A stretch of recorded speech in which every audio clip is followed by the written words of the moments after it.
इस बंदे ने पूरी नाकाम कोशिश की मुझे डराने की, कि बाद में मुझे व्हाट्सएप पे पिक्चर्स और वीडियो सेंड करके अनसेंड कर देता है मेरे देखने से पहले, और बाद में कहता है जब तू मुझे मिलेगा ना तुझे दिखाऊंगा मैं ये सारा कुछ, और जब तू देखेगा तो डर जाएगा।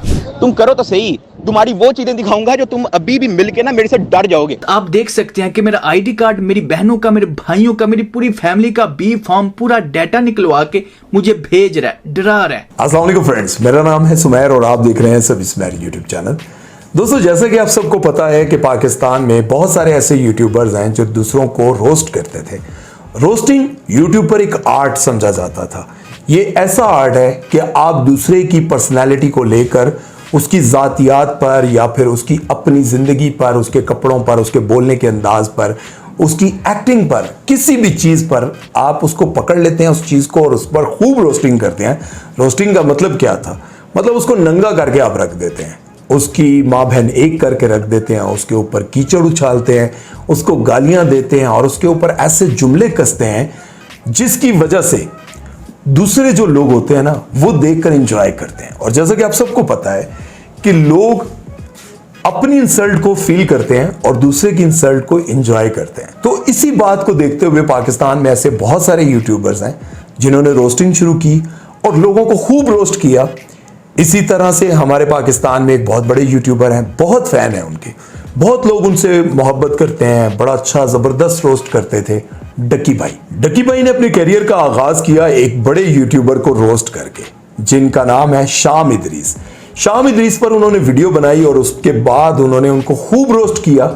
वो ऐसे रोस्ट करते थे, कभी उनकी वाइफ को पकड़ लेते थे, उनकी वाइफ पर कीचड़ उछालना शुरू कर देते थे। कभी डकी भाई जो है वो शाम इदरीस के कंटेंट का मजाक उड़ाने लग जाते थे और कहते थे कि ये कैसा कंटेंट है यार, क्या थंबनेल लगाया होता है आपने।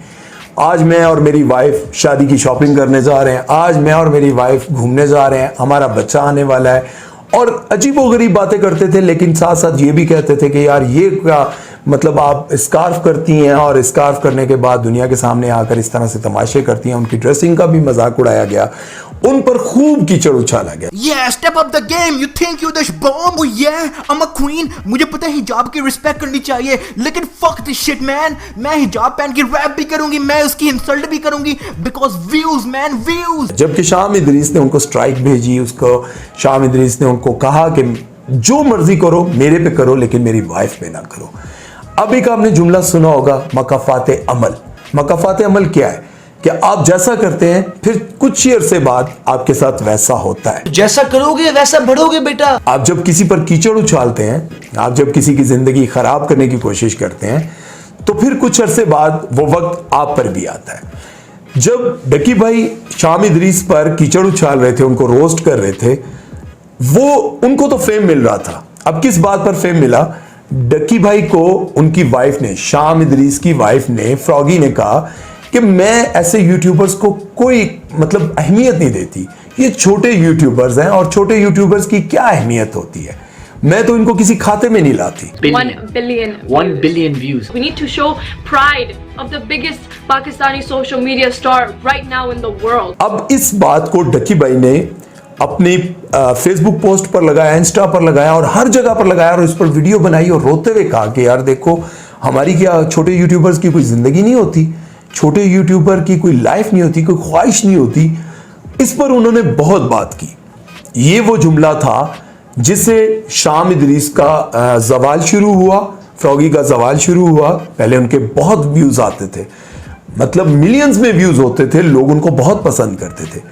लेकिन ये एक जुमला था जो गुरूर से भरा हुआ लगा। अब इस जुमले के बाद डकी भाई ने पूरे सोशल मीडिया के प्लेटफॉर्म पर आकर कहा कि मुझे इस तरह से कहा गया और मेरा दिल बड़ा दुखा है। लोगों ने उसके बाद डकी भाई को इतना सपोर्ट किया कि डकी भाई पाकिस्तान के सबसे बेस्ट यूट्यूबर बन गए और इनकी वीडियो 1 महीने बाद आए, 2 महीने बाद आए, पहले की बात कर रहा हूं, ये फौरन ट्रेंडिंग पर आती थी। अब डकी भाई को रोस्टिंग करते करते ये ख्याल आया कि अब तो मैं शादी करने वाला हूं, शादी करने के बाद कहीं ऐसा ना हो कि लोग मुझे रोस्ट करने लग जाएं या मेरी वाइफ को रोस्ट करने लग जाएं, या फिर हम कहीं बाहर बैठ के खाना खा रहे हो तो लोग मुझे उस रोस्टिंग की वजह से बुरा भला कहें।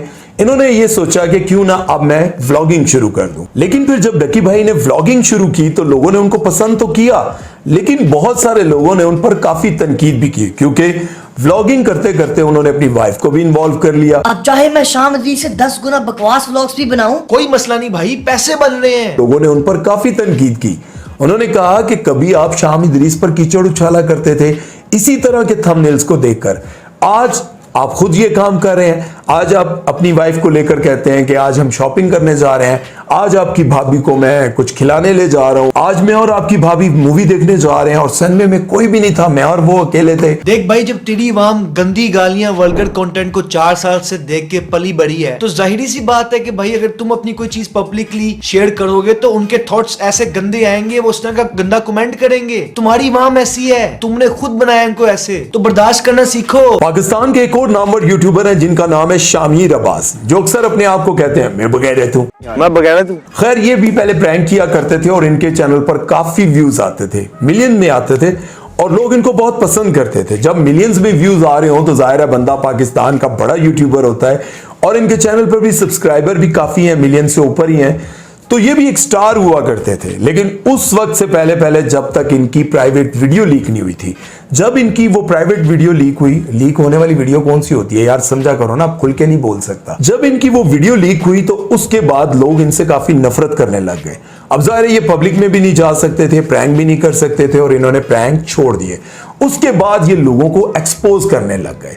जब इन्होंने एक्सपोज करना शुरू किया तो इन्होंने बहुत सारे लोगों को एक्सपोज किया, नादिर अली को भी एक्सपोज किया कि वो फेक प्रैंक बनाते हैं और बहुत सारे लोगों को एक्सपोज किया। जब ये डकी भाई पर आए तो डकी भाई को एक्सपोज करना शुरू किया तो डकी भाई ने इनको काफी धमकियां देनी शुरू कर दी।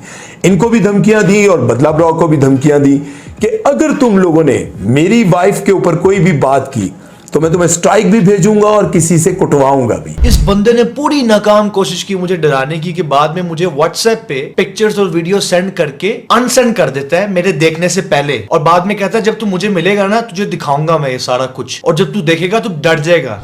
तुम करो तो सही, तुम्हारी वो चीजें दिखाऊंगा जो तुम अभी भी मिलके ना मेरे से डर जाओगे। और ये फेक नहीं है, ये सारा कुछ रियल है। अगर किसी का बाप मुझे रॉन्ग प्रूफ कर सकता है ना कि मैंने सब कुछ फेक ऐड किया है, तो मैं अपना पूरा चैनल डिलीट कर दूंगा। और ये बंदा मुझे कहता है कि सी यू इन कोर्ट। यार, जिस बंदे ने सारी जिंदगी लोगों को गालियां दे के जलील करके फेम लिया, पैसा कमाया, वो बंदा मुझे इस बात पे मेरे पे केस करे। आप देख सकते हैं कि मेरा आईडी कार्ड, मेरी बहनों का, मेरे भाइयों का, मेरी पूरी फैमिली का बी फॉर्म पूरा डाटा निकलवा के मुझे भेज रहा है, डरा रहा है। लेकिन जब इन्होंने देखा कि ये तो डरा ही नहीं, उल्टा इसने एक्सपोज बना के हमारा ये पोल भी खोल दिया, तो इन्होंने अपने डराने का लेवल बढ़ा दिया। और भाईजान यकीन करें, कुछ लम्हों के लिए मैं वाकई डर गया था। जाहिर बात है, ये बंदा मेरा आईडी कार्ड, मेरी बहनों भाइयों का, मेरी फैमिली का बी फॉर्म पिक्स भेज रहा है, डाटा भेज रहा है। ये तो हद है भाई। जो मैंने इनके ऊपर एक्सपोज बनाया उसका इनके पास जवाब नहीं है, तो अब ये करेंगे, मेरी फैमिली को, मुझे नुकसान पहुंचाएंगे। अब क्या मामला है, क्या सच है क्या झूठ है, लेकिन शामीर अब्बास ये कहता है कि भाई कल तक तुम शाम इदरीस पर कीचड़ इसलिए उछालते थे, इसलिए उसको रोस्ट करते थे कि वो अपनी वाइफ के साथ ऐसे थंबनेल लगाता था कि आज हम शॉपिंग करने जा रहे हैं, हमारा बच्चा आने वाला है, हमने अल्ट्रासाउंड करवा लिया, बेबी है या बेबी बॉय है या गर्ल है, तो इस तरह की चीजें तुम लगाते थे और आज वही तमाम चीजें तुम खुद कर रहे हो। एक रह गया, लाख सब्सक्राइबर हो गए, 1 लाख सब्सक्राइबर। अब वाइफ को भी वो खुद यूट्यूब पर लेकर आए और खुद ही उनका यूट्यूब चैनल बनाया। ये बात आपको समझने की जरूरत है कि जब आप अपनी वाइफ को यूट्यूब पर लेकर आते हो तो लोग उनमें से बहुत सारे ऐसे होते हैं जो उनको पसंद करते हैं और बहुत सारे ऐसे भी होते हैं जो उन पर तनकीद करते हैं। अगर आपको ये सब कुछ बुरा लग रहा है तो आप अपनी वाइफ को यूट्यूब पर या सोशल मीडिया पर लाने के बजाय अपने घर में एक हाउसवाइफ बनाकर रखें। ये कहना था शामीर अब्बास का। वो कहते हैं कि अगर तुम इस तरह की चीजों में पंगे ले रहे हो तो अपने दिल को जरा बड़ा करो। जो बंदा भी तुम्हारी वाइफ पर बात करता है तुम उसको स्ट्राइक मार देते हो, उसको धमकियां दिलवाने लग जाते हो। ये क्या बात है?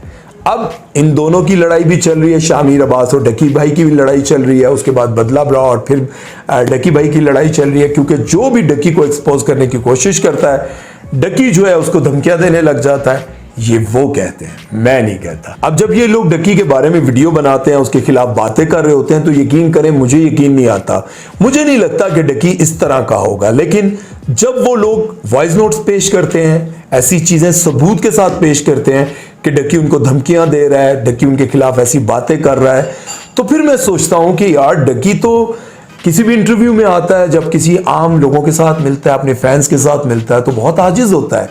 तो ये क्या है कि डक्की जब खुद किसी पर कीचड़ उछालता है तो एक आम बात है, और वो कहता है कि ये तो यूट्यूब का एक आर्ट है, रोस्टिंग करना आर्ट है। लेकिन जब खुद पर बात आए तो वो परेशान हो जाता है, रोने लग जाता है। ये क्या है? इसके बारे में आप लोग क्या कहते हैं, ये मुझे कमेंट सेक्शन में जरूर बताइएगा। लेकिन मैं आपको ये बात बताऊं कि बहुत सारे लोग YouTube पर काम कर रहे होते हैं और बहुत सारे लोग किसी ऑफिस में काम कर रहे होते हैं और अपनी फैमिली में भी। जब आप खुद किसी पर कीचड़ उछालते हैं, जब आप खुद किसी की जिंदगी को गंदा करते हैं, उनकी खुशियों को तबाह करने की कोशिश करते हैं, तो फिर सोचें कि जब आप पर कोई कीचड़ उछालता है तो आपको इतनी तप क्यों चढ़ती है? आप इतने आग बगोला क्यों होते हैं? मतलब आप भी इंसान हैं और दूसरा बंदा भी इंसान है, लेकिन आपको अपने पे आई हुई बात ऐसे लगती है कि मेरे पे बात कर दी। और क्या दूसरे इंसान की कोई इज्जत नहीं है? उसकी कोई पर्सनल लाइफ नहीं है? इसलिए सोचा करें, जब आप किसी की जिंदगी को बर्बाद करने की कोशिश कर रहे होते हैं, उसको एक्सपोज करके आप समझ रहे होते हैं कि मैं तो बड़ा नेकी का काम कर रहा हूं, मैं इसके बारे में ये करूंगा, मैं इसके खिलाफ ये करूंगा। लेकिन आप ये नहीं सोचते कि अगर ऐसा ही आपके साथ किया जाए तो क्या आप बर्दाश्त कर सकेंगे? इसलिए अपनी जिंदगी में बहुत गौर और फिक्र किया करें जब आप किसी पर कीचड़ उछाल रहे होते हैं। अपना ख्याल रखिएगा, खुश रहें, आबाद रहें, और कमेंट सेक्शन में मुझे जरूर बताइएगा किसकी कितनी गलती है। अल्लाह हाफिज।